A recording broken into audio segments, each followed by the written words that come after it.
때문입니다. 그날은 첫 수업날이었습니다. 2025년 가을 학기. 다니엘 브룩스 교수의 산업정책론 강의실에 들어섰을 때 저는 솔직히 기대가 크지 않았습니다. 브룩스 교수는 전직 세계은행 수석 이코노미스트 출신이었습니다.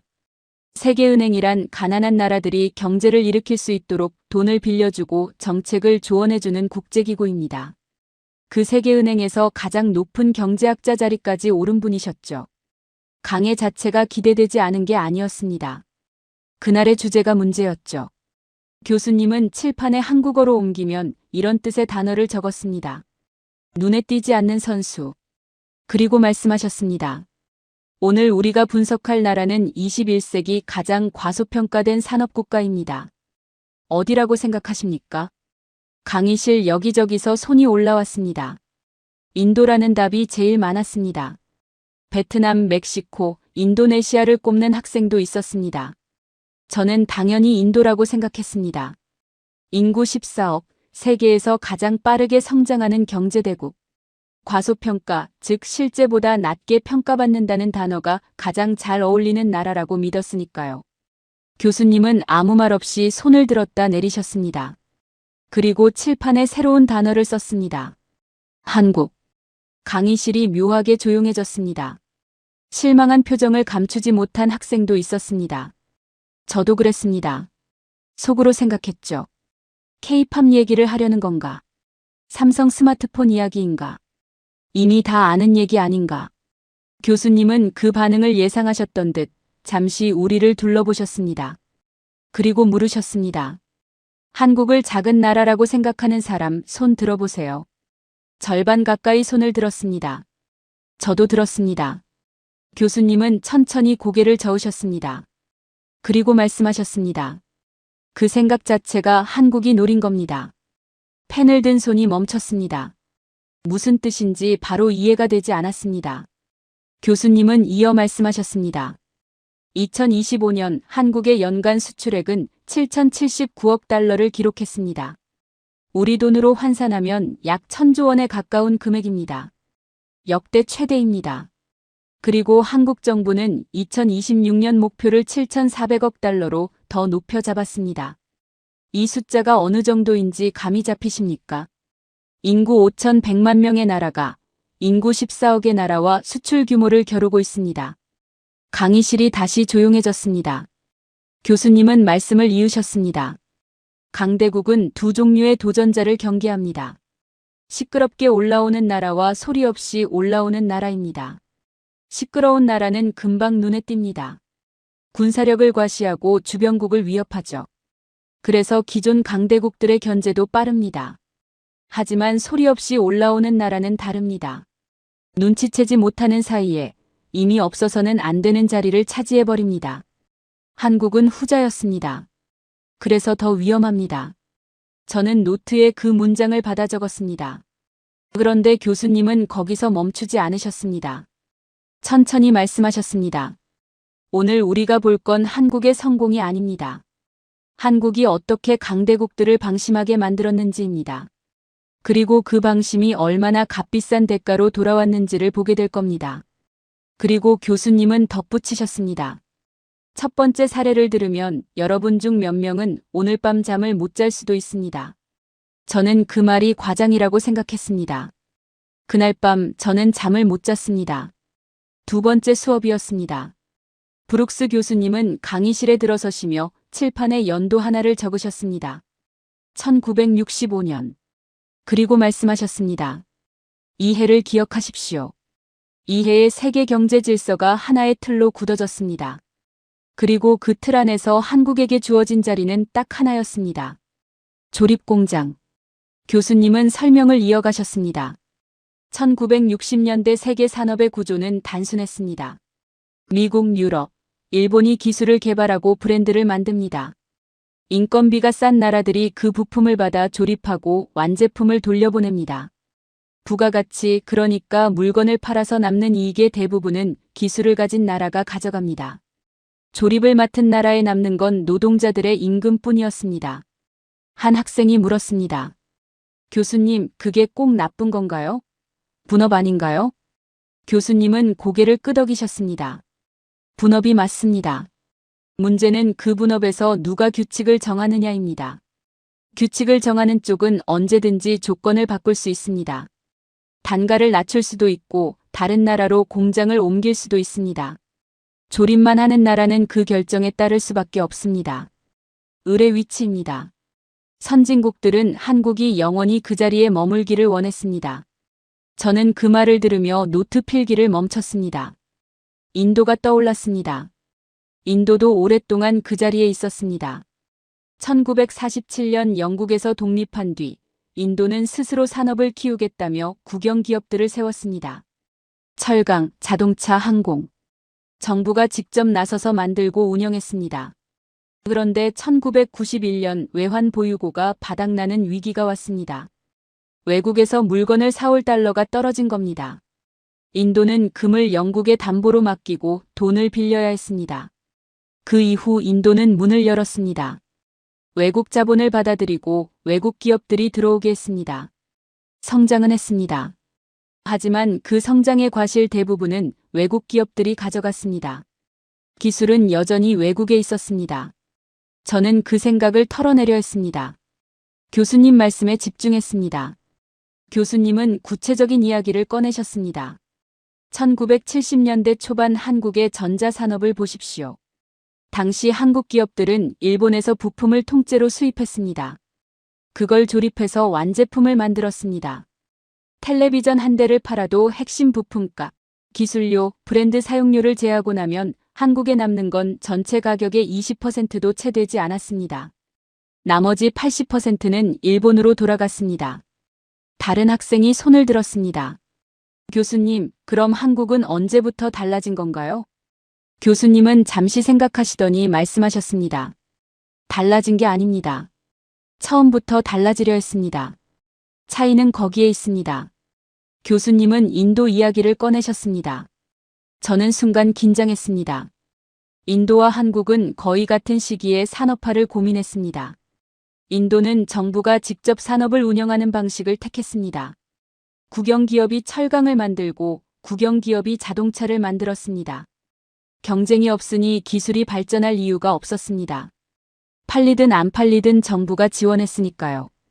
그 구조가 수십 년간 이어졌습니다. 한국은 달랐습니다. 정부가 기업을 지원하되 반드시 세계 시장에서 경쟁하게 만들었습니다.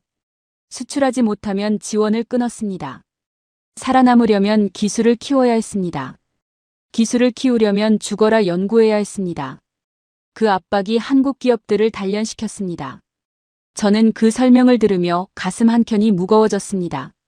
인도는 기업을 보호했고 한국은 기업을 몰아붙였습니다. 보호받은 기업은 편안해졌고 몰아붙여진 기업은 강해졌습니다. 교수님은 말씀을 이어가셨습니다. 한국도 조립에서 시작했습니다. 그런데 한국은 거기서 멈추지 않겠다는 결정을 내렸습니다. 그것도 아주 이른 시기에. 정부와 기업이 같은 방향을 바라봤습니다. 부품을 직접 만들자. 기술을 우리 손으로 개발하자. 언젠가는 우리 브랜드로 팔자. 이게 말처럼 쉬운 결정이 아니었습니다.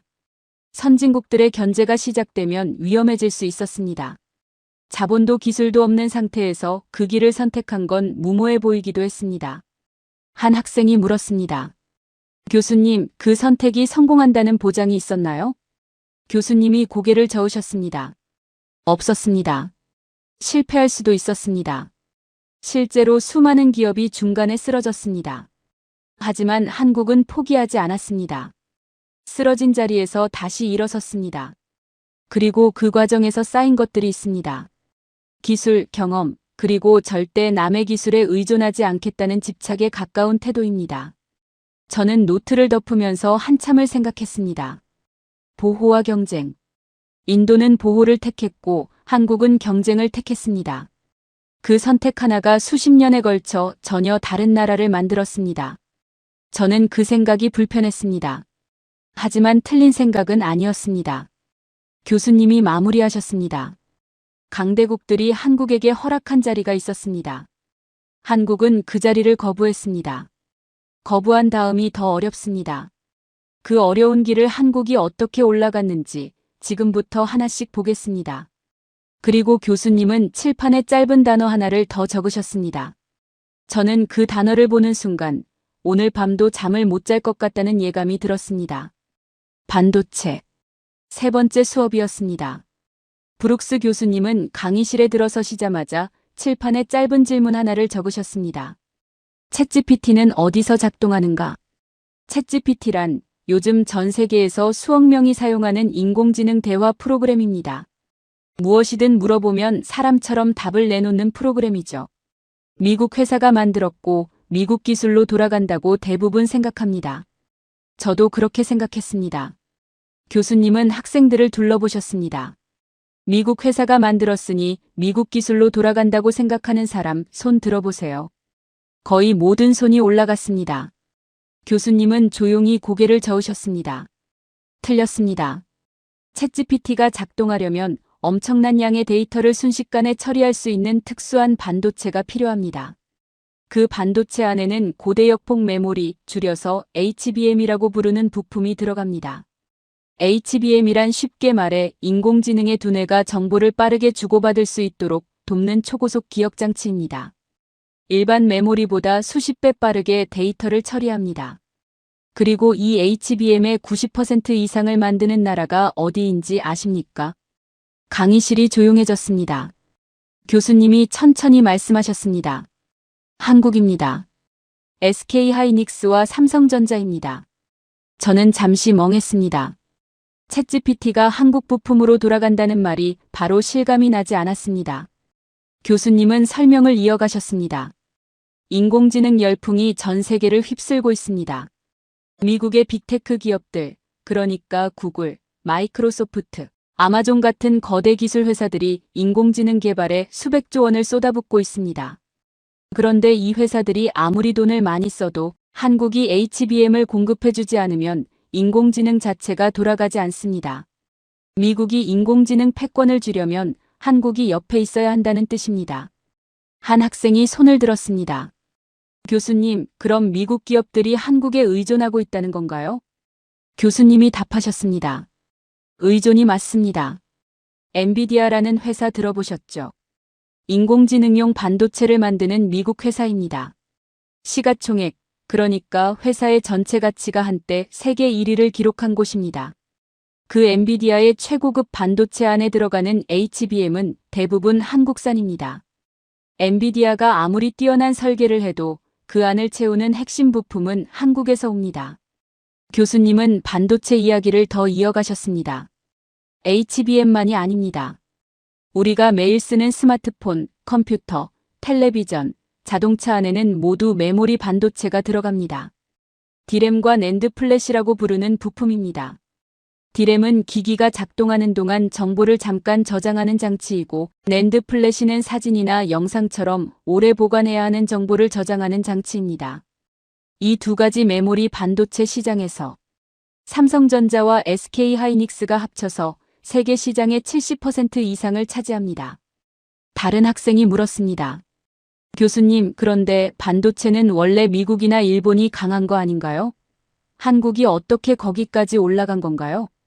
교수님은 잠시 미소를 지으셨습니다. 좋은 질문입니다. 한국이 반도체를 처음 만들겠다고 나섰을 때 미국과 일본은 비웃었습니다. 자본도 없고 기술도 없는 나라가 세계에서 가장 복잡한 산업에 뛰어들겠다는 거니까요.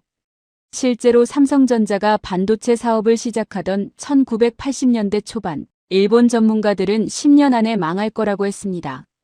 그런데 망하지 않았습니다. 한국은 기술을 배우면서 동시에 그 기술을 개량했습니다. 반도체 회로를 더 작게 만드는 기술, 더 많은 정보를 저장하는 기술, 더 빠르게 작동하는 기술. 이 분야에서 한국은 일본을 따라잡고 결국 앞질렀습니다. 2025년 한국의 반도체 수출은 전체 수출의 24%를 차지했습니다. 1,000조 원에 가까운 수출 중 4분의 1이 반도체에서 나온 겁니다. 저는 노트 필기를 멈추고 교수님을 바라봤습니다. 그때 인도 이야기가 또 떠올랐습니다. 인도에도 반도체 산업을 키우겠다는 시도가 있었습니다. 1980년대에 국영 반도체 회사를 세웠습니다. 하지만 기술 개발보다 조직 관리에 더 많은 에너지를 썼습니다. 결국 흐지부지 됐습니다. 지금 인도는 반도체 공장을 유치하려고 막대한 보조금을 뿌리고 있습니다. 스스로 기술을 키우는 대신 외국 기업을 불러들이는 방식입니다. 한국이 40년 전에 직접 부딪혀 올라간 길을 인도는 아직도 돌아가고 있었습니다. 저는 그 생각을 억지로 접었습니다. 교수님이 천천히 말씀하셨습니다. 한 가지 더 생각해 보십시오. 인공지능 시대는 이제 막 시작됐습니다. 앞으로 10년, 20년 동안 인공지능은 더 커지고 더 빨라질 겁니다. 그 말은 HBM 수요도 계속 늘어난다는 뜻입니다. 그리고 그걸 만드는 나라는 지금으로서는 한국이 거의 유일합니다. 강대국들이 한국을 함부로 다루지 못하는 이유, 첫 번째가 바로 이겁니다. 교수님은 잠시 멈추셨다가 덧붙이셨습니다. 그런데 반도체는 시작에 불과합니다. 한국이 장악한 건 그것만이 아닙니다. 저도 모르게 앞으로 몸을 기울였습니다. 교수님이 말씀하셨습니다. 다음 시간에는 여러분이 생각지도 못한 분야에서 한국이 세계의 목줄을 쥐고 있다는 걸 보게 될 겁니다. 에너지입니다. 이 이야기를 들으면 지구상의 어떤 나라도 한국 없이는 에너지 전환을 할 수 없다는 사실을 알게 됩니다. 강의실을 나서는데 옆자리 학생이 저에게 말했습니다. 오늘 강의 어땠어요? 저는 잠시 생각하다 답했습니다. 솔직히 말하면 조금 무서웠습니다. 그 학생이 고개를 끄덕였습니다. 저도요. 다음 날 아침 저는 일찍 강의실에 도착했습니다. 에너지라는 단어가 머릿속에서 떠나지 않았습니다. 네 번째 수업이었습니다. 브룩스 교수님은 강의실에 들어서시며 칠판에 숫자 하나를 적으셨습니다. 영하 163도. 그리고 말씀하셨습니다. 이 온도에서 액체 상태를 유지해야 하는 물질이 있습니다. 그걸 운반하는 배를 만들 수 있는 나라는 지구상에 사실상 하나입니다. 어디일까요? 이번엔 망설이는 학생이 없었습니다. 여기저기서 한국이라는 답이 나왔습니다. 사흘 전만 해도 이런 반응은 없었을 겁니다. 교수님은 고개를 끄덕이셨습니다. 맞습니다. 한국입니다. 오늘은 에너지 이야기를 하겠습니다. 교수님은 먼저 배경 설명을 하셨습니다. 지금 세계는 에너지 전환의 시대를 지나고 있습니다. 석탄과 석유처럼 이산화탄소를 많이 내뿜는 연료에서 벗어나려는 움직임이 전 세계적으로 거세졌습니다. 그 전환 과정에서 가장 중요한 다리 역할을 하는 연료가 액화천연가스입니다. 줄여서 LNG라고 부릅니다. 천연가스를 영하 163도까지 냉각해 액체로 만든 것인데 이 상태로 만들면 부피가 600분의 1로 줄어들어 배로 운반할 수 있게 됩니다. 석탄이나 석유보다 이산화탄소 배출이 훨씬 적어서 친환경 에너지로 가는 중간 단계의 연료로 각광받고 있습니다. 한 학생이 물었습니다. 교수님, 그 LNG를 운반하는 배가 그렇게 어려운 건가요? 교수님이 답하셨습니다. 극도로 어렵습니다. 영하 163도를 유지하면서 수만 킬로미터를 항해해야 합니다. 조금이라도 온도가 올라가면 액체가 다시 기체로 변하면서 폭발 위험이 생깁니다. 화물창, 그러니까 화물을 담는 특수 탱크의 단열 기술이 핵심입니다. 이 기술을 완성하는 데 수십 년이 걸립니다. 그리고 지금 세계에서 이 배를 제대로 만들 수 있는 나라는 사실상 한국뿐입니다. 현대중공업, 삼성중공업, 한화오션. 이 세 곳이 세계 LNG 운반선 수주 잔량의 80% 이상을 차지하고 있습니다. 수주 잔량이란 앞으로 만들어야 할 배의 물량을 말합니다. 다른 학생이 손을 들었습니다. 교수님, 그게 실제로 얼마나 중요한 건가요? 교수님이 천천히 말씀하셨습니다. 유럽 이야기를 해드리죠. 2022년 러시아가 우크라이나를 침공했습니다. 유럽은 러시아에서 파이프라인으로 가스를 공급받고 있었는데 전쟁이 나자 그 공급이 끊겼습니다. 유럽 국가들은 갑자기 다른 곳에서 에너지를 구해야 했습니다. 미국, 카타르, 호주에서 LNG를 사오기로 했죠. 그런데 문제가 생겼습니다. 그 LNG를 실어 나를 배가 부족했습니다. 그 배를 만들 수 있는 나라도 마땅치 않았습니다. 결국 유럽 국가들은 한국 조선소에 줄을 서야 했습니다. 카타르가 LNG 운반선 100척을 발주하면 그중 80척은 한국에서 나옵니다. 유럽이 러시아 에너지를 끊고 다른 곳에서 사오려 해도 그걸 실어 나를 베는 한국이 만들어야 합니다. 이게 공급망의 핵심 지점을 장악한다는 것의 의미입니다. 공급망이란 쉽게 말해 물건이 만들어져서 소비자에게 닿기까지의 전 과정입니다.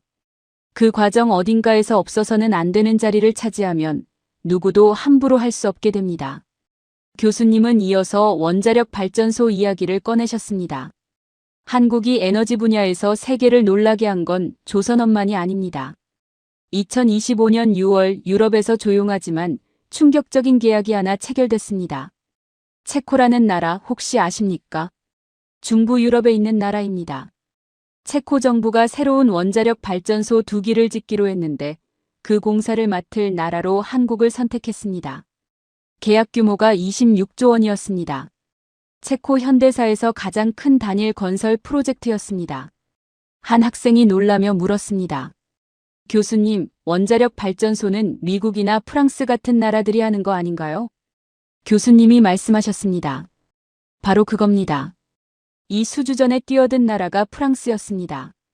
프랑스 전력공사는 세계에서 가장 오래된 원전 수출국 중 하나입니다. 그런데 체코는 한국을 선택했습니다. 이유가 뭘까요? 교수님은 잠시 뜸을 들이셨습니다. 프랑스는 납기를 맞춘 적이 없었습니다. 납기란 약속한 날짜까지 공사를 끝내는 것입니다. 유럽에서 프랑스가 지은 원전들은 대부분 수년씩 공사가 늦어졌습니다. 반면 한국은 달랐습니다. 2009년 아랍에미리트에 원전을 수출했을 때 미국과 프랑스와 일본을 모두 제치고 수주했습니다. 그리고 약속한 날짜에 공사를 마쳤습니다. 기술력에 신뢰가 더해진 겁니다. 그런데 체코 원전 수주 과정은 순탄하지 않았습니다. 프랑스가 수주를 방해하기 위해 법원에 소송을 제기하고 심지어 자국정보기관 요원까지 동원해 공작을 벌였다는 사실이 나중에 밝혀졌습니다. 체코 반독점 당국이 프랑스의 진정을 기각하고 법원이 가처분을 취소하면서 결국 한국이 계약서에 서명했습니다. 기술을 배운 나라가 기술을 가르쳐준 나라와 싸워서 이긴 겁니다. 저는 그 이야기를 들으며 가슴이 뛰었습니다. 인도도 원전 확대를 추진하고 있습니다. 한국이 그 파트너가 될 수 있겠다는 생각이 처음으로 들었습니다. 교수님은 마무리하셨습니다. LNG 운반선과 원전. 이 두 가지는 앞으로 수십 년간 세계 에너지 시장의 핵심입니다. 그 핵심을 한국이 쥐고 있습니다. 에너지 없이는 어떤 나라도 굴러가지 않습니다. 그리고 그 에너지를 옮기고 만드는데 한국이 필요합니다. 이게 체급을 올린 나라의 두 번째 증거입니다. 저는 노트를 덮으면서 생각했습니다. 한국이라는 나라는 단순히 물건을 잘 만드는 나라가 아니었습니다. 세계가 돌아가는 데 없어서는 안 되는 나라가 되어 있었습니다. 5번째 수업이었습니다. 브룩스 교수님은 강의실에 들어서시자마자 칠판에 단어 하나를 적으셨습니다. 방산. 그리고 말씀하셨습니다. 무기를 사는 나라는 파는 나라에 묶입니다. 단순한 거래가 아닙니다. 무기를 산 나라는 그 무기가 낡을 때까지 길게는 30년에서 40년 동안 부품을 공급받고 수리를 받고 성능을 개량해야 합니다. 그 모든 과정에서 판 나라에 의존하게 됩니다. 그래서 무기 수출은 단순한 장사가 아닙니다. 전략적 관계를 맺는 겁니다. 오늘은 한국이 그 관계를 어떻게 넓혀가고 있는지 보겠습니다. 교수님은 먼저 숫자를 제시하셨습니다. 10년 전 한국은 세계 무기 수출국 순위에서 22권 밖이었습니다. 그런데 2022년에 세계 9위가 됐고 2023년에는 사실상 4위권까지 치고 올라갔습니다. 수출액이 140억 달러, 우리 돈으로 약 19조 원을 돌파했습니다. 10년 만에 일어난 일입니다. 한 학생이 물었습니다. 교수님, 어떻게 그렇게 빨리 올라간 건가요? 교수님이 답하셨습니다. 폴란드 이야기를 해드리겠습니다. 2022년 2월 러시아가 우크라이나를 침공했습니다. 폴란드는 러시아와 국경을 맞댄 나라입니다. 전쟁이 터지자 폴란드는 즉각 유럽 최대 규모의 재무장을 선언했습니다. 자국 군대를 빠르게 강화해야 했습니다. 선택지가 있었습니다. 미국산 전차를 살 수도 있었고 독일산 전차를 살 수도 있었습니다. 그런데 폴란드가 최종적으로 가장 많이 선택한 나라는 한국이었습니다. 이유가 세 가지였습니다. 첫째는 납기였습니다. 미국과 독일은 주문하면 5년에서 7년을 기다려야 했습니다. 한국은 2년에서 3년 안에 납품하겠다고 했습니다. 전쟁이 코앞인 나라에게 납기는 가격보다 중요했습니다. 둘째는 가격이었습니다.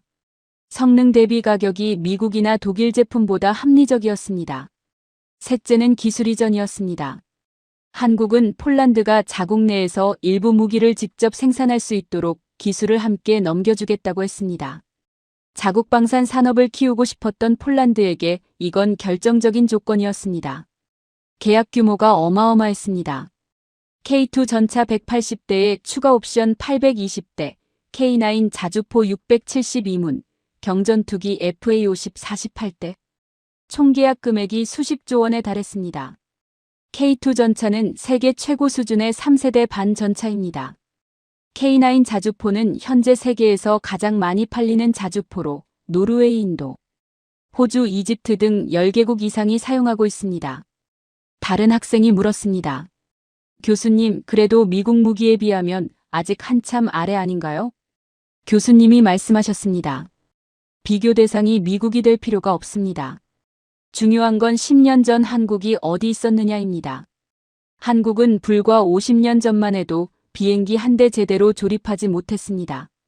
그런데 지금은 독자 전투기를 개발해서 수출하려 합니다. KF-21이라는 전투기입니다. 음속보다 빠르게 날 수 있는 초음속 전투기를 독자 기술로 개발한 나라는 세계에서 8번째입니다. 미국, 러시아, 중국, 영국, 프랑스, 스웨덴, 유럽 공동 개발. 그 다음이 한국입니다. 저는 그 숫자를 듣고 잠시 멍했습니다. 세계에서 8번째. 미국, 러시아, 중국, 영국, 프랑스, 스웨덴, 유럽 공동 개발.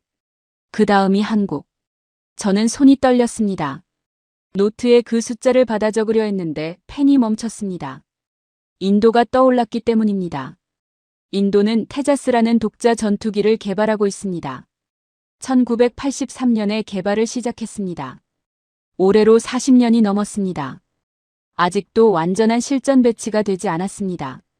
예산이 부족하고 부처 간 의견이 엇갈리고 기술 이전이 막히고 일정이 계속 늦어졌습니다.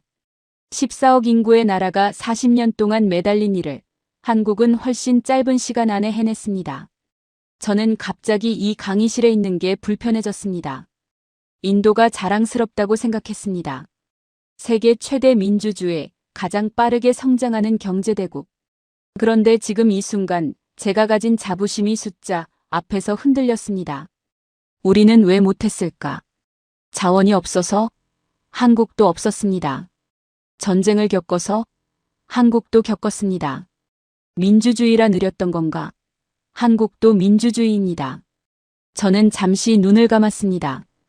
그때 교수님이 말씀하셨습니다. 비교는 자학이 아닙니다. 배움입니다. 한국이 잘한 걸 인정하는 게 인도를 낮추는 게 아닙니다. 오히려 인도가 무엇을 바꿔야 하는지를 알려주는 거죠. 저는 눈을 떴습니다. 맞는 말이었습니다. 지금 이 강의실에 앉아 있는 이유가 바로 그거였습니다. 잘된 나라를 연구해서 내 나라에 가져가는 것. 자학이 아니라 학습. 저는 다시 펜을 들었습니다. 그리고 노트에 천천히 적었습니다. 한국이 한 선택들. 인도가 하지 않은 선택들. 인도는 수십 년째 독자 전투기 개발에 애를 먹고 있었습니다. 한국이 어떻게 해냈는지가 갑자기 궁금해졌습니다. 교수님은 이어서 또 다른 이야기를 꺼내셨습니다. 지금 이 순간에도 한국은 역사상 가장 큰 방산 수주전을 벌이고 있습니다. 캐나다입니다. 캐나다 정부는 낡은 잠수함을 교체하기로 했습니다. 새 잠수함 최대 12척을 도입하는 사업입니다. 잠수함 건조 비용과 앞으로 30년에서 40년간의 운용 유지 비용을 합치면 총 60조 원 규모입니다. 단일 방산 수출 계약으로는 한국 역사상 최대 규모입니다. 이 수주전의 최종 후보에 남은 나라가 두 곳입니다. 한국과 독일입니다. 프랑스, 스페인, 스웨덴을 모두 제치고 한국이 최종 결선에 오른 겁니다. 한 학생이 물었습니다. 교수님, 독일을 이길 수 있을까요? 독일은 잠수함 강국 아닌가요? 교수님이 말씀하셨습니다. 쉽지 않은 싸움입니다. 독일은 수십 년간 유럽과 나토, 그러니까 북대서양 군사동맹 국가들의 잠수함을 팔아온 나라입니다. 캐나다는 나토 회원국이기도 해서 독일에 유리한 측면이 있습니다. 하지만 한국에게도 강점이 있습니다. 잠수함의 잠항시간, 그러니까 물속에 머무를 수 있는 시간을 획기적으로 늘려주는 리튬이온 배터리 기술에서 한국이 앞서 있습니다. 납기 능력도 한국이 유리합니다. 그리고 이번에 한국은 전략이 달랐습니다. 조선 회사끼리 따로 경쟁하는 대신 하나오션과 HD 현대중공업이 손을 잡고 하나의 팀으로 뭉쳤습니다. 우리끼리 싸우는 대신 힘을 합쳐 독일과 싸우기로 한 겁니다. 캐나다 총리가 직접 한국거제 조선소를 방문해 잠수함에 올라탔습니다. 한국 재계를 대표하는 총수들이 캐나다로 날아갔습니다. 교수님은 천천히 말씀하셨습니다. 결과는 아직 나오지 않았습니다. 2026년 상반기 안에 최종 결정이 납니다. 하지만 중요한 건 결과가 아닙니다. 한국이 그 자리에 있다는 사실 자체입니다. 잠수함도 못 만들던 나라가 세계 최강 조선국 독일과 60조짜리 계약을 놓고 최종 2파전을 벌이고 있습니다. 저는 노트를 덮으면서 생각했습니다. 한국은 더 이상 자신을 지키는 나라에 머물지 않았습니다. 다른 나라의 안보를 책임지는 나라로 올라서고 있었습니다. 총 한 방 쏘지 않고 계약서로 세계 지도를 바꾸고 있었습니다. 교수님이 마지막으로 말씀하셨습니다. 반도체, 에너지, 방산. 세 분야에서 한국은 없어서는 안 되는 존재가 됐습니다. 그런데 이 모든 성취가 처음부터 순탄했던 건 아닙니다. 한국은 올라오는 길에 3번 벼랑 끝에 섰습니다. 그리고 3번 다 올라왔습니다. 다음 시간에는 그 이야기를 하겠습니다. 6번째 수업이었습니다. 브룩스 교수님은 강의실에 들어서시며 칠판에 연도 3개를 나란히 적으셨습니다. 1997년, 2008년, 2019년. 그리고 말씀하셨습니다. 국가의 진짜 성격은 평화로운 시기에는 잘 드러나지 않습니다. 위기가 왔을 때 드러납니다. 압박을 받으면 어떻게 반응하는가? 실패하면 어떻게 일어서는가? 이게 그 나라의 정체성을 결정합니다. 오늘은 한국이 3번의 벼랑 끝에서 어떤 선택을 했는지 보겠습니다. 교수님은 첫 번째 연도부터 시작하셨습니다. 1997년입니다. 당시 한국은 외환보유고가 바닥났습니다. 외환보유고란 나라가 갖고 있는 외국 돈, 주로 달러를 말합니다. 이게 떨어지면 수입대금을 못 내고 외국 빚을 갚지 못합니다. 국가부도, 즉 나라가 빚을 갚지 못하는 상황 직전까지 몰렸습니다. 결국 한국은 국제통화기금에 손을 벌려야 했습니다. 국제통화기금은 줄여서 IMF라고 부르는데 돈이 부족한 나라에 긴급 자금을 빌려주는 국제기구입니다. 단 조건이 있습니다. 우리가 요구하는 대로 경제구조를 바꾸라는 것이었습니다. 한 학생이 물었습니다. 교수님, 그 조건이 어떤 건가요? 교수님이 답하셨습니다. 기업 구조 조정, 금융 개혁, 노동시장 유연화. 쉽게 말하면 부실 기업을 과감하게 정리하고 은행 체계를 뜯어고치고 해고를 더 쉽게 할 수 있도록 노동법을 바꾸라는 것이었습니다. 대부분의 나라는 이런 상황에서 2가지 중 하나를 선택합니다. IMF 조건을 그대로 따르거나 아니면 거부하고 버티거나입니다. 한국은 제3의 길을 택했습니다. 조건을 수용하되 무엇을 살리고 무엇을 정리할지는 한국이 직접 결정했습니다. 반도체, 자동차, 조선. 이 3가지 전략 산업은 어떤 상황에서도 지켰습니다. 구조 조정을 기회로 삼아 오히려 이 분야의 경쟁력을 더 끌어올렸습니다. 반면 경쟁력 없는 기업들은 과감하게 정리했습니다. 그리고 국민들이 나섰습니다. 당시 한국 국민들은 자발적으로 금을 모아 나라에 바쳤습니다. 결혼반지, 돌반지, 갑오로 내려오던 금부치까지 내놓았습니다. 경제학적으로는 설명하기 어려운 행동이었습니다. 개인이 금을 팔아 나라 빚을 갚는 게 합리적인 계산으로 나오지 않으니까요. 하지만 그 상징적 의미는 엄청났습니다. 국민들이 나라의 빚을 자기 빚처럼 느꼈다는 것이었습니다. 결과는 어땠을까요? 한국은 IMF 구제 금융을 예정보다 3년 일찍 갚았습니다. 2001년이었습니다. 전 세계가 놀랐습니다. 저는 그 대목에서 인도가 떠올랐습니다. 인도도 1991년에 비슷한 위기를 겪었습니다. 외환 보유고가 바닥나서 IMF에 손을 벌려야 했습니다. 금을 영국에 담보로 맡기고 돈을 빌렸습니다. 그 위기 이후 인도는 경제 자유화를 시작했습니다. 하지만 전략 산업을 집중적으로 육성하거나 기술 자립을 향해 국가 역량을 집중하는 방식은 택하지 않았습니다. 그 선택의 차이가 지금의 차이를 만든 것인지도 모르겠다는 생각이 들었습니다. 교수님은 두 번째 연도로 넘어가셨습니다. 2008년입니다. 미국에서 시작된 금융위기가 전 세계를 강타했습니다. 대형은행들이 무너지고 주가가 폭락하고 환율이 요동쳤습니다. 한국도 영향을 받았습니다. 그런데 이번에는 달랐습니다. 한국은 IMF에 가지 않았습니다. 스스로 위기를 관리했습니다. 이유가 있었습니다. 1997년의 경험을 학습했기 때문입니다.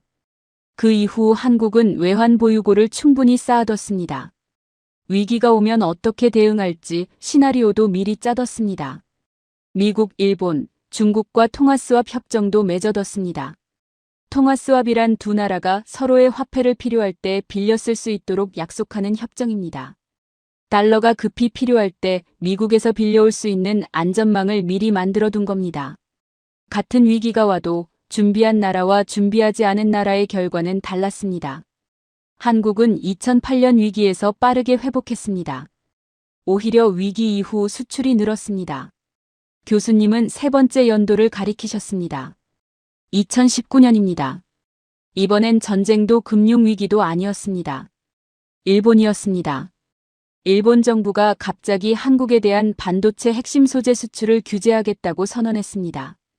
포토레지스트, 불화수소, 플루오린 폴리이미드. 이 세 가지 소재는 반도체를 만드는데 반드시 필요한 재료들입니다.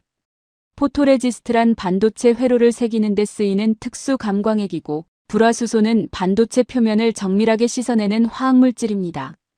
이 소재들의 대부분을 한국은 일본에서 수입하고 있었습니다. 일본의 의도는 분명했습니다.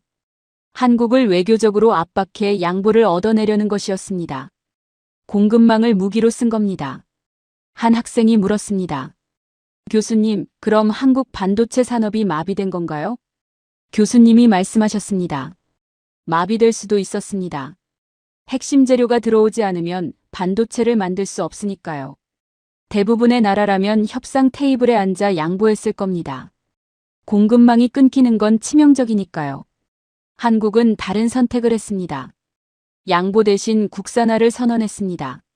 3년 안에 이 소재들을 우리 손으로 만들겠다고 했습니다. 다른 학생이 반박했습니다. 교수님, 현실적으로 가능한 건가요? 일본이 수십 년간 쌓아온 기술을 3년 만에 따라잡는다고요? 교수님이 답하셨습니다. 저도 처음엔 그렇게 생각했습니다. 그런데 한국은 해냈습니다. 정부와 기업과 연구소가 한 방향으로 움직였습니다. 이미 관련 기술 기반이 어느 정도 있었고 부족했던 건 투자와 의지였습니다. 위기가 그 투자와 의지를 불러일으킨 겁니다. 3년이 지나자 핵심 소재의 상당 부분이 국산화됐습니다. 일본 의존도가 오히려 빠르게 줄었습니다. 압박이 역효과를 낸 겁니다. 교수님은 칠판의 새 연도를 다시 가리키셨습니다. 1997년, 2008년, 2019년. 세 번의 위기에서 한국은 같은 패턴을 반복했습니다. 굴복하지 않고 도망치지 않고 위기를 산업 고도화의 발판으로 바꿨습니다. 산업 고도화란 더 높은 기술, 더 높은 부가가치를 만드는 방향으로 산업을 끌어올린다는 뜻입니다. 이게 강대국들이 한국을 불편하게 여기는 이유입니다. 압박해도 굴복하지 않습니다. 오히려 더 강해져서 돌아옵니다. 저는 노트를 덮으면서 한참을 생각했습니다. 위기는 어느 나라에나 옵니다. 차이는 그 위기 앞에서 무엇을 선택하느냐입니다. 한국은 매번 더 어렵고 더 긴 길을 택했습니다. 그리고 그 선택들이 쌓여서 지금의 자리가 됐습니다. 교수님이 마지막으로 말씀하셨습니다. 이 패턴이 어디서 왔는지 다음 시간에 그 구조를 분해해 보겠습니다. 7번째 수업이었습니다. 브룩스 교수님은 강의실에 들어서시며 칠판에 짧은 문장 하나를 적으셨습니다. 표준은 기준이 아니다. 표준은 권력이다. 그리고 말씀하셨습니다. 오늘은 한국이 어떻게 규칙을 따르는 나라에서 규칙을 만드는 나라로 넘어갔는지 보겠습니다. 이게 체급을 올리는 가장 조용하고 가장 강력한 방법입니다. 교수님은 먼저 표준이 무엇인지 설명하셨습니다. 표준이란 어떤 기술이나 제품이 따라야 할 공통규격을 말합니다. 쉽게 말하면 게임의 규칙입니다. 예를 들어 전 세계 스마트폰이 같은 방식으로 통신할 수 있는 건 모두가 같은 통신 표준을 따르기 때문입니다. 그런데 누가 그 표준을 정하느냐에 따라 시장의 주도권이 결정됩니다. 표준을 정한 나라의 기업이 핵심 기술 특허를 쥐게 되고 다른 나라 기업들이 그 기술을 쓰려면 특허 사용료를 내야 합니다. 쉽게 말하면 통행세입니다. 표준을 만든 나라가 영원히 통행세를 받는 구조입니다. 한 학생이 물었습니다. 교수님, 표준은 원래 강대국들이 정하는 거 아닌가요? 교수님이 답하셨습니다. 맞습니다. 20세기 내내 그랬습니다. 미국, 유럽, 일본이 표준을 만들고 나머지 나라들은 그걸 따랐습니다. 그런데 한국은 어느 순간부터 그 구도를 바꾸기 시작했습니다. 어떻게요? 남들보다 먼저 뛰어들었습니다. 교수님은 이동통신 이야기부터 시작하셨습니다. 1990년대 초반 이동통신 시장에서 두 가지 방식이 경쟁하고 있었습니다. 유럽이 밀고 있는 방식과 미국 일부에서 쓰던 CDMA 방식이었습니다. CDMA란 여러 사람이 동시에 통화할 때 신호가 겹치지 않도록 처리하는 기술 방식의 이름입니다. 당시 CDMA는 검증되지 않은 소수파 기술이었습니다. 실패하면 그 나라만 고립되는 위험한 선택이었습니다.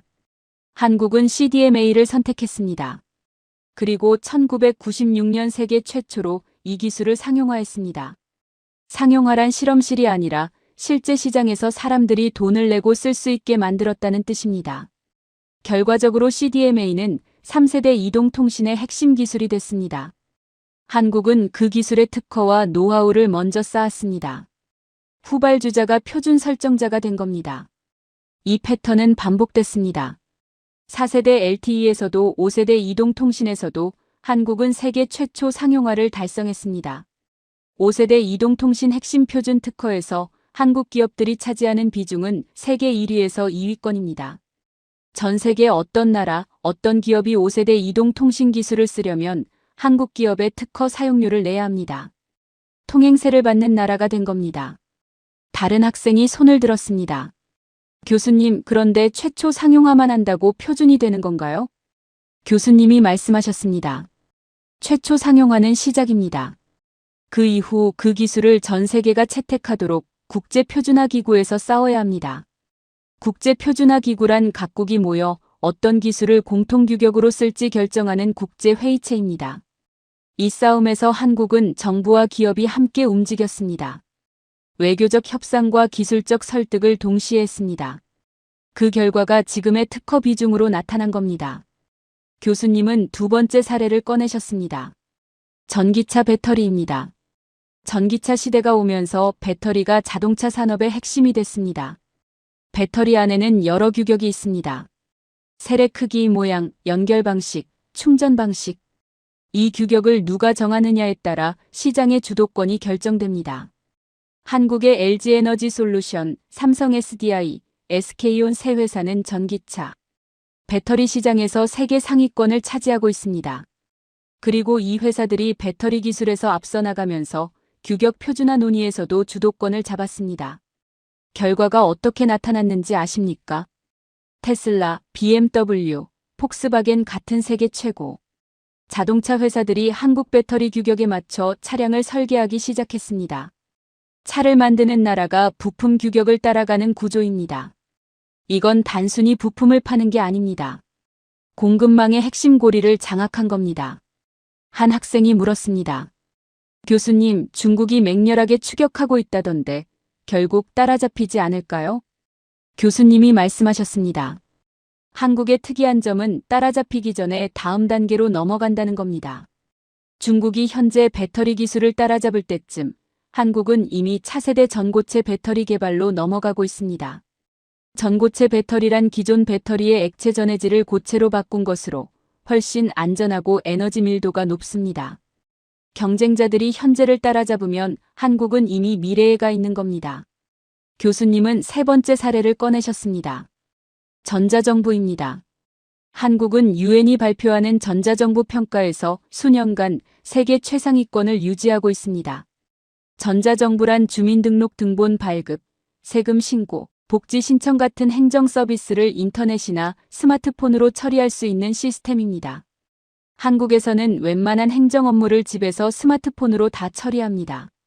관공서에 직접 줄 설 필요가 거의 없습니다. 한 학생이 말했습니다. 교수님, 기술적으로 어렵지 않은 거 아닌가요? 앱만 만들면 되는 거 아닌가요? 교수님이 고개를 저으셨습니다. 기술보다 훨씬 어려운 문제가 있습니다. 전자정부를 만들려면 세금청, 복지부, 교육부, 경찰청 같은 모든 정부 부처의 데이터를 하나로 연결해야 합니다. 각 부처는 수십 년간 자기만의 방식으로 데이터를 쌓아왔습니다. 그걸 통합하려면 엄청난 저항이 생깁니다. 영국도 전자정부를 추진하다 부처 간 협력이 안 돼 수십 년째 고전하고 있습니다. 기술 문제가 아니라 조직 문제입니다. 한국은 그 문제를 1990년대 말에 이미 풀었습니다. 그리고 한국은 이 시스템을 수출하고 있습니다. 베트남, 몽골, 우즈베키스탄을 비롯한 수십 개 나라가 한국의 전자정부 시스템을 도입했습니다. 단순한 기술 수출이 아닙니다. 그 나라의 행정이 돌아가는 방식 자체를 한국식으로 만드는 겁니다. 시스템을 제공한 나라는 그 나라가 시스템에 의존하는 한 영향력을 갖게 됩니다. 저는 그 말을 들으며 처음으로 전체 그림이 보이기 시작했습니다. 통신 표준, 배터리 규격, 행정 시스템. 한국은 눈에 보이지 않는 곳에서 세계의 규칙을 조금씩 다시 쓰고 있었습니다. 총성도 없이 선언도 없이. 그래서 아무도 눈치채지 못했습니다. 저는 수업이 끝날 무렵 손을 들었습니다. 교수님, 그렇다면 한국의 가장 큰 리스크는 무엇인가요? 교수님의 표정이 처음으로 굳었습니다. 잠시 침묵이 흘렀습니다. 그리고 교수님은 천천히 말씀하셨습니다. 다음 시간에 그 이야기를 하겠습니다. 그런데 아르준, 그 전에 자네에게 먼저 물어볼 것이 있습니다. 마지막 수업이었습니다. 브룩스 교수님은 강의실에 들어서시며 지난 시간과 달리 칠판에 아무것도 적지 않으셨습니다. 그냥 학생들을 천천히 둘러보셨습니다. 그리고 제 쪽을 바라보셨습니다. 아르준, 지난 시간에 자네가 질문을 했죠.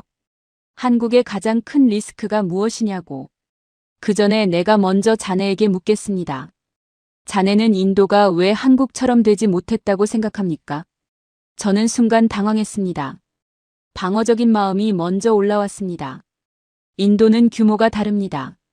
14억 인구의 수십 개의 언어, 복잡한 민주주의 구조. 한국처럼 일사불란하게 움직이기가 어렵습니다.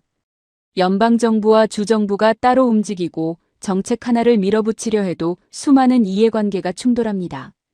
교수님은 조용히 들으셨습니다. 그리고 말씀하셨습니다. 그건 이유가 아닙니다. 한국도 민주주의입니다. 한국도 자원이 없었습니다. 한국도 전쟁의 폐허에서 시작했습니다. 규모가 작으면 작은 대로, 크면 큰 대로 할 수 있는 것들이 있습니다. 차이는 다른 데 있습니다. 강의실이 조용해졌습니다. 교수님은 칠판에 세 나라 이름을 적으셨습니다. 브라질, 멕시코, 말레이시아. 이 나라들을 보겠습니다. 브라질은 1970년대에 야심찬 산업화를 시작했습니다. 항공, 자동차, 조선, 철강 모든 분야에 투자했습니다. 실제로 브라질은 엠브라에르라는 세계적인 항공기 회사를 만들어냈습니다. 지역 항공기 시장에서 지금도 강자입니다. 하지만 경제 위기가 오자 산업정책 전체를 포기했습니다. 외국 자본에 의존하기 시작했고 기술 자립은 뒷전으로 밀렸습니다. 지금 브라질의 주요 수출품이 무엇인지 아십니까? 대두, 철광석, 원유입니다. 땅에서 캐내거나 수확한 것들입니다. 40년 전으로 돌아간 겁니다. 멕시코는 미국과 자유무역 협정을 맺은 뒤 제조업이 빠르게 성장했습니다. 공장이 들어서고 일자리가 생겼습니다. 그런데 그 공장들은 멕시코 회사가 아니었습니다. 미국 기업들의 조립 공장이었습니다. 부품은 수입하고 조립해서 미국에 수출하는 구조. 수십 년이 지난 지금도 그 구조에서 벗어나지 못했습니다. 멕시코 브랜드로 세계 시장에서 팔리는 제품을 떠올려 보십시오. 좀처럼 생각나지 않을 겁니다. 말레이시아는 프로톤이라는 국산 자동차 브랜드를 키우려 했습니다. 한국의 현대자동차처럼 독자 브랜드로 세계 시장에 나서겠다는 꿈이었습니다. 하지만 중간에 방향을 바꿨습니다. 투자를 줄이다가 결국 중국 기업에 지분을 넘겼습니다. 독자 브랜드의 꿈을 스스로 포기한 겁니다. 교수님은 잠시 말을 멈추셨습니다. 이 세 나라의 공통점이 무엇인지 보입니까? 한 학생이 조용히 대답했습니다. 중간에 멈췄습니다. 교수님이 고개를 끄덕이셨습니다. 정확합니다. 중간에 멈췄습니다. 위기가 오거나 압박이 오거나 더 쉬운 길이 보이면 방향을 틀었습니다. 한국은 멈추지 않았습니다. 1997년 국가부도 직전에도 전략 산업을 포기하지 않았습니다. 일본이 소재 수출을 막았을 때도 굴복하지 않았습니다. 현대자동차가 세계 시장에서 수십 년간 품질 낮은 차 취급을 받을 때도 포기하지 않았습니다. 지금 현대자동차는 세계 3위 자동차 그룹입니다. 교수님은 이어서 제 질문에 답하셨습니다. 아르준, 한국의 리스크를 물었죠. 외부에 있지 않습니다. 중국의 추격도, 미국의 견제도, 일본의 압박도 한국의 진짜 리스크가 아닙니다. 한국의 유일한 리스크는 스스로 멈추는 것입니다. 지금까지 한국을 올라오게 한 건 외부 조건이 아니었습니다. 내부의 선택이었습니다. 그 선택이 계속되는 한 한국은 계속 올라갑니다. 그 선택이 멈추는 순간 하강이 시작됩니다. 저는 그 말을 들으며 오랫동안 생각에 잠겼습니다. 첫 수업날 교수님이 한국이라는 단어를 칠판에 적었을 때 저는 속으로 실망했습니다. K-팝이나 스마트폰 얘기를 하려는 건가 싶었습니다. 손을 들어 한국을 작은 나라라고 생각한다고 표시했습니다. 그 생각이 지금은 부끄럽습니다. 수업이 끝나고 강의실을 나서는데 교수님이 저를 부르셨습니다. 아르준, 논문 주제 정했습니까? 아직입니다. 라고 답했습니다. 교수님이 말씀하셨습니다. 한국을 연구해 보십시오. 경제학자들이 설명하지 못하는 나라입니다. 모델이 없습니다. 그래서 흥미롭습니다. 한국을 이해하고 싶다면 결과를 보지 마십시오. 선택을 보십시오. 그리고 그 선택이 반복되는 패턴을 보십시오. 거기에 답이 있습니다. 저는 조선소 계단을 내려오면서 하늘을 올려다봤습니다. 아니,